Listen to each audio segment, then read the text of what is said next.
आज हम आपके लिए लेकर आए हैं योगा में एक खास योगा जिसे पावर योगा के नाम से जानते हैं। जैसा कि हम सभी जानते हैं, हमारी आजकल की भाग दौड़ भरी जिंदगी में हम हर चीज के लिए डिपेंडेंट हो गए हैं। जैसे अगर हमें लाइट ऑफ करना है तो हम मोबाइल या रिमोट की मदद लेते हैं, या टीवी का चैनल चेंज करना हो या कुछ और करना हो तो हम अक्सर रिमोट का इस्तेमाल करते हैं या फिर किसी से कहकर वो चीज करवा देते हैं। लेकिन इन्हीं सब के कारण हमारी हेल्थ पर इतना बुरा असर पड़ रहा है कि हमने चलना फिरना तक बहुत ही अवॉइड कर दिया है। ऐसे में अगर आप कैलोरी बर्न करना चाहते हैं या फिर एक्सरसाइज करना चाहते हैं या फिर अपना वेट कम करना चाहते हैं तो आपको एक सीधा और सरल उपाय अपनाना होगा, जो कि है पावर योगा।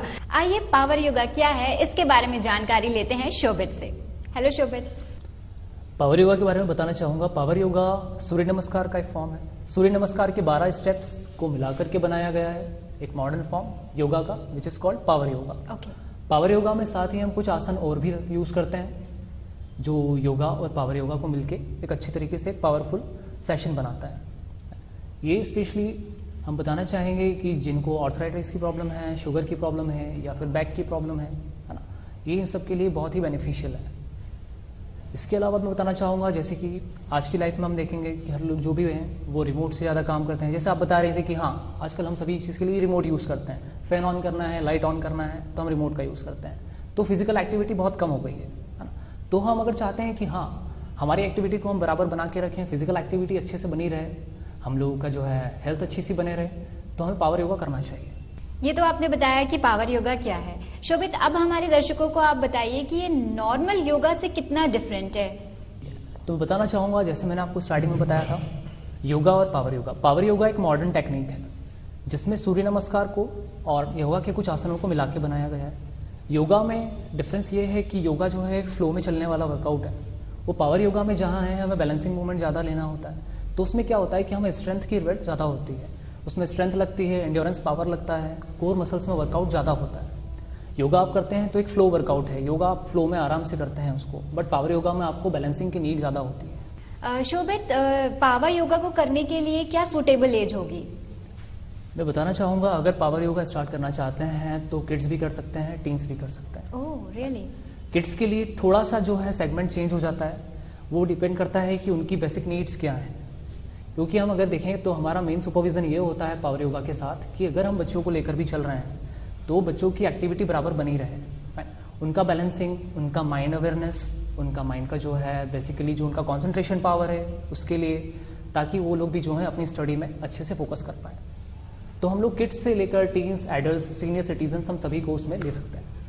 ये तो आपने बताया कि सभी एज ग्रुप इस पावर योगा को अच्छे से कर सकते हैं, लेकिन अगर हम बात करें इसके एडवांटेजेस की या इसकी नीड की तो इसे कैसे आप बताएंगे? एडवांटेज की अगर हम बात करें तो ये है कि अगर हम देखें कि आजकल की लाइफ में जो है बाहर पॉल्यूशन बहुत ज़्यादा बढ़ गया है। बिल्कुल, ठीक है। इसके अलावा ये कि अगर हम बाहर घूमने भी जाते हैं, टहलने भी जाते हैं तो बाहर पॉल्यूशन इतना है कि हमें वो चीज़ फ्रेशनेस नहीं मिल पाती है जो हमारी बेसिक नीड है। और उसके बाद काम का लोड, वर्कलोड इतना बढ़ गया है कि कोई भी व्यक्ति अपने लिए समय नहीं निकाल पाता है कि वो दिन भर में कम से कम 2 या 3 घंटे कुछ बाहर घूम ले या एक्टिविटी कर पाए। तो अगर हम उसको एक छोटे से सेगमेंट में देखें कि हाँ, हम अगर 45 मिनट्स का एक सेशन कर रहे हैं पावर योगा का, तो हम उसमें भी वो बेसिक नीड्स जो हैं अपनी कंप्लीट कर सकते हैं। तो उस बेसिक नीड्स में ये आता है कि अगर आपको प्रॉब्लम हो रही है, आप लॉन्ग टाइम तक सिटिंग वर्क करते हैं तो आपको बैक का प्रॉब्लम आता है। बिल्कुल, ठीक है। तो इस बैक के प्रॉब्लम को दूर करने के लिए आप पावर योगा यूज़ कर सकते हैं। पावर योगा जब आप करते हैं तो आपका बैक का जो है स्ट्रेंथ काफ़ी बढ़ता है और आपका एक पॉस्चर जो है वो सही होता है, क्योंकि सिटिंग सभी का ये होता है कि वो सिटिंग अच्छे से ले नहीं पाते हैं। अगर वो चेयर पे बैठे हैं तो उनका पॉस्चर बिगड़ा हुआ है, वो नहीं जानते काम करते करते वो कहाँ कैसे बैठे हैं, उनका बिल्कुल फोकस नहीं रहता है इस चीज़ पे। तो हमें अगर वो चीज़ कंप्लीट करनी है तो पावर योगा एक बहुत ही अच्छा माध्यम है ताकि हम उसके थ्रू जो है अपने बैक के प्रॉब्लम को सही कर सकें। इसी तरह मैं बताना चाहूँगा, अगर किसी को शुगर का प्रॉब्लम है, किसी को आर्थराइटिस का प्रॉब्लम है, तो वो भी जो है इसके एडवांटेज के थ्रू जो है उस चीज़ को कम कर सकते हैं। शोभित, यहाँ तो आपने बहुत सारी अच्छी अच्छी बातें हमें बताई पावर योगा से रिलेटेड, लेकिन एक सबसे इम्पॉर्टेंट बात है कि पावर योगा जो है एक हाई इंटेंसिटी वर्कआउट है। जब भी हम इसके बारे में बात करते हैं तो इसमें जो है बहुत सारी एनर्जी लगती भी है और बहुत सारी एनर्जी बर्न भी होती है। तो क्या प्रिकॉशन रखना चाहिए और कौन कौन लोग इसे ना करें? जैसा आपने बताया कि पावर योगा जो है हाई इंटेंसिव वर्कआउट है। हाँ, बिल्कुल श्योर, हाई इंटेंसिव वर्कआउट है पावर योगा।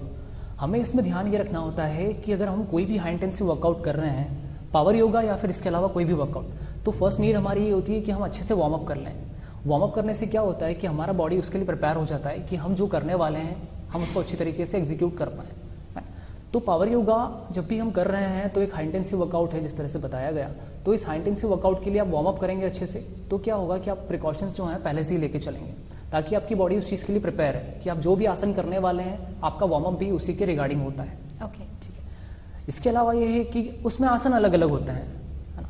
हमें ये ध्यान रखना होता है कि अगर किसी को बैक का प्रॉब्लम है या किसी को स्लिप डिस्क का प्रॉब्लम है, तो उससे अगर डॉक्टर ने रिकमेंड किया है कि आपको अगर फॉरवर्ड बेंडिंग नहीं लेनी है, तो उस आसन में उसे कहाँ तक लेना है ये उसके ट्रेनर को ध्यान रखना होता है।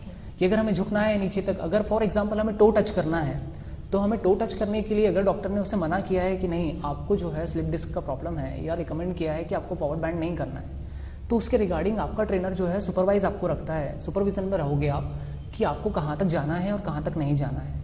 सेम एज इट इज़ अगर साइड्स की प्रॉब्लम है या फिर नेक की प्रॉब्लम है या स्पॉन्जिलाइटिस की प्रॉब्लम है, तो हम ये उस चीज़ में ध्यान रखेंगे कि ट्रेनर को ध्यान रखना है कि आपका जो आपका मेंबर है, आपका स्टूडेंट है, वो उस चीज़ में कभी भी किसी चीज़ का प्रॉब्लम को फेस ना करें। तो ये सारी चीज़ें रिकमेंडेशंस होती हैं कि हाँ आपको ध्यान रखना है और आपके ट्रेनर को ध्यान रखना है कि क्या क्या चीज़ें हैं उसमें अवॉइड करनी है, क्या क्या चीज़ों का प्रिकॉशन रखना है। तो ये हमेशा सुपरवाइज होता है ट्रेनर के साथ और स्टूडेंट्स के साथ। यहाँ हमने जाना कि अगर आपको स्लिप डिस्क का प्रॉब्लम है या नेक का प्रॉब्लम है तो आप पावर योगा को थोड़ा सा अवॉइड कर सकते हैं या फिर उसके एक लिमिट तक उसे कर सकते हैं ट्रेनिंग के अंडर, या फिर आप अपने डॉक्टर से पूछकर इसे ठीक तरीके से करें। अब ये जानना चाहेंगे आपसे शोभित, जैसे कि आप पावर योगा सिखाते हैं, इंस्ट्रक्टर हैं, तो इसे कितने देर तक, क्या किस ड्यूरेशन में इसे करना चाहिए कि इसके जो है परिणाम या जो रिजल्ट है वो सही आए? तो मैं बताना चाहूँगा कि अगर हम पावर योगा कर रहे हैं तो उसका एक लिमिट क्या होना चाहिए। फॉर एग्जाम्पल अगर हम कोई भी वर्कआउट करते हैं सेशन से रिलेटेड जो एरोबिक एक्टिविटी होती है, तो उसका एक यूनिवर्सल रूल होता है कि आपको 45 मिनट से ज़्यादा नहीं करना है। ओके। इसमें ये होता है कि आपका सेशन होता है तो वार्म अप 10 मिनट्स का आपका एक वार्म अप सेशन होता है। आप 10 मिनट्स वार्म अप करेंगे, हाफ एन आवर आप योगा का सेशन रखेंगे, अपना पावर योगा का सेशन रखेंगे हाफ एन आवर का, और रिमेनिंग जो लास्ट के 10 मिनट्स होते हैं उसमें आप कूल डाउन रखेंगे। ओके। कूल डाउन से क्या होगा कि हमने जब वार्म अप किया तो हमारा बॉडी हीट हुआ, हमने जब सेशंस किए अपने पावर योगा के उसमें जो हमने आसन किए तो हमारा बॉडी हीटअप और बढ़ा, हाई इंटेंसिव हमारा हीटअप हो गया। तो हमें उसको कूल डाउन करने के लिए हमें 10 मिनट्स की और नीड होती है। तो मैं ये बताना चाहूँगा कि अगर कोई भी करता है, अगर वो गाइडेंस में नहीं है ट्रेनर के, अगर वो सेल्फ भी करता है पावर योगा, तो उसे 45 मिनट्स या 40 मिनट्स से ज़्यादा नहीं करना चाहिए। जैसे कि आपने बताया कि 45 मिनट्स का एक सेशन होता है, उसे आपने 3 तरीके से डिवाइड किया हुआ है। जब हम कूल डाउन की बात करते हैं तो कूल डाउन में क्या होता है और इसे किस प्रकार से इसे किया जाता है या क्या ध्यान रखना चाहिए, क्योंकि ऑलरेडी आपकी बॉडी जो होती है काफ़ी हीटअप हो गई होती है और अचानक से अगर कूल डाउन करना हो तो किस प्रकार का फ्लक्चुएशन आता है और क्या करना होता है? हम वार्म अप करते हैं तो क्यों करते हैं, ताकि हमारा बॉडी थोड़ा प्रिपेयर हो जाए और हीटअप हो जाए। Fine. Same as it is cool down का सीक्वेंस होता है। कूल डाउन में क्या होता है कि हमारा बॉडी ऑलरेडी हीटअप हो चुका है, और फिर क्या होता है कि जब हम पावर योगा का सेशन स्टूडियो में कर रहे हैं या घर में कर रहे हैं तो बाहर का एटमॉस्फेयर जो होता है वहाँ का टेम्परेचर और बॉडी टेम्परेचर में काफ़ी डिफरेंस आ जाता है। बिल्कुल। फाइन। तो मेन नीड हमारी ये होती है कि हमारी बॉडी जो है वो प्रिपेयर है या नहीं इस चीज़ के लिए, कि अगर हम अपना सेशन कंप्लीट करने के बाद बाहर जा रहे हैं तो वो एक एवरेज सीक्वेंस बराबर बनना चाहिए, ताकि जो है कि आपका बॉडी जो है बाहर के टेम्परेचर को आराम से बीट कर पाए। तो हमें क्या होता है कि जब हम वार्म अप कर रहे हैं और योगा सेशन कर रहे हैं, पावर योगा तो कंप्लीट किया हमने, तो हमारा बॉडी काफ़ी हीटअप हो गया, तो हम जब कूल डाउन के सेशन में आएंगे तो कूल डाउन में क्या होगा कि हम धीरे धीरे अपने सीक्वेंस को कम करेंगे। जिस तरह से हमने धीरे धीरे स्ट्रेंथ को बढ़ाया था, हमारा एंड्योरेंस पावर बढ़ाया, हमने धीरे अपनी बॉडी को हीटअप किया। इसी तरीके से हम कूल डाउन में जाएंगे तो कूल डाउन में क्या होगा, पहले हम धीरे धीरे हमारी ब्रीदिंग जो है उसको स्लो करेंगे, उसके बाद हमारा कॉन्सेंट्रेशन पावर धीरे धीरे बढ़ाएंगे, उसके बाद जो है माइंड को रिलैक्सेशन मोड में लेके जाएंगे। फॉर एग्जाम्पल हम कहते हैं कि हम आखिरी में शवासन करते हैं। ओके। राइट, ठीक है। तो शवासन करने का मेन रीज़न यही होता है कि आपने इतना सारा वर्कआउट किया, बॉडी का हर पार्ट इतना एक्टिव था, ठीक है, तो हमें उसको रिलैक्सेशन मोड में लेके आना है। तो क्या होता है कि हम इसीलिए शवासन उनको आखिरी में रिकमेंड करते हैं कि आप शवासन करिए लास्ट में, ताकि क्या है कि आपका पूरा बॉडी में जितना भी एक्टिवनेस बनी थी, उसमें जितना भी हिटअप हुआ था, वो एक टेम्परेचर जो है सिंक्रोनाइज हो जाए बाहर के टेम्परेचर के साथ।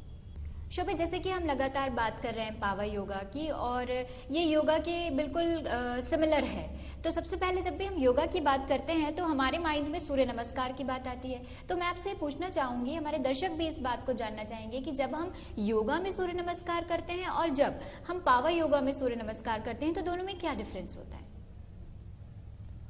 मैं बताना चाहूँगा, जैसे मैंने आपको एक शब्द बताया था मॉडर्न, या ठीक है, योगा और पावर योगा में डिफरेंस यही है कि हम सूर्य नमस्कार लेते हैं, सूर्य नमस्कार के 12 स्टेप अगर हम यूज़ कर रहे हैं, तो योगा में क्या होता है कि वो सूर्य नमस्कार के 12 स्टेप एक फ्लो में चलते हैं, राइट, 1 2 3 4 1 से down, down to up, right, fine, ठीक है। तो पावर योगा में यही डिफरेंस है कि हम उसमें जो है मूवमेंट्स को होल्ड करके करते हैं, उसमें होल्डिंग मूवमेंट्स ज़्यादा आते हैं। आप अगर एक स्टेप कर रहे हो तो उसको होल्ड करोगे, होल्ड करने के बाद सेकंड स्टेप में स्विच करोगे, फिर होल्ड करेंगे, फिर थर्ड में स्विच करेंगे। तो ये होल्डिंग का जो टाइम है, इसे कितना स्ट्रेच करना होता है? ये डिपेंड करता है, और अगर मैं मिनिमम बताना चाहूँगा तो ये होता है कि 10 से 20 सेकंड्स को हम होल्ड करते हैं। Okay okay. Every single step हम 10 से 20 सेकंड्स का होल्ड लेते हैं, फिर सेकंड स्टेप में स्विच करते हैं। और अगर आप हैबिचुअल हो गए तो आप इसे 20 से ज़्यादा सेकंड्स के लिए भी होल्ड कर सकते हैं। तो यहाँ हमने जाना कि पावर योगा क्या है और इसके क्या क्या फायदे हैं और इसे किन किन कंडीशंस में नहीं करना चाहिए, लेकिन अब बारी है ये देखने की कि इसे कैसे किया जाता है। तो आइए चलते हैं शोभित के साथ और देखते हैं कैसे किया जाता है पावर योगा।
यहाँ हमने देखा high intensity workout power yoga, जो बॉडी बैलेंसिंग के साथ साथ माइंड बैलेंसिंग भी करता है। और अब हम चलते हैं जिम की तरफ, तो चलिए चलते हैं। तो दर्शकों, आज का ये एपिसोड मैं उम्मीद करती हूँ कि आपको बहुत पसंद आया होगा। जैसे कि आज हम पावर योगा से होते हुए गए जिम, तो आपने सभी टिप्स और टेक्निक्स नोट कर लिए हैं ना। तो जल्दी से अब आप भी अपने फिटनेस का ख्याल रखते हुए ये सारी चीजें स्टार्ट कर दीजिए। और इसके साथ साथ मैं आपको एक खास बात और बता दूं कि ऐसे बहुत सारे मंत्रास और ऐसी बहुत सारी चीजें और बहुत सारे हेल्थ टिप्स हमारे पास हैं, जो हम हर बार आपके लिए लेकर आते हैं हमारे कार्यक्रम फिट रहे सदा में। तो इसी तरह इस कार्यक्रम को प्यार देते रहे और जुड़े रहें हमारे साथ, क्योंकि हमारा कार्यक्रम कहता है फिट रहे सदा।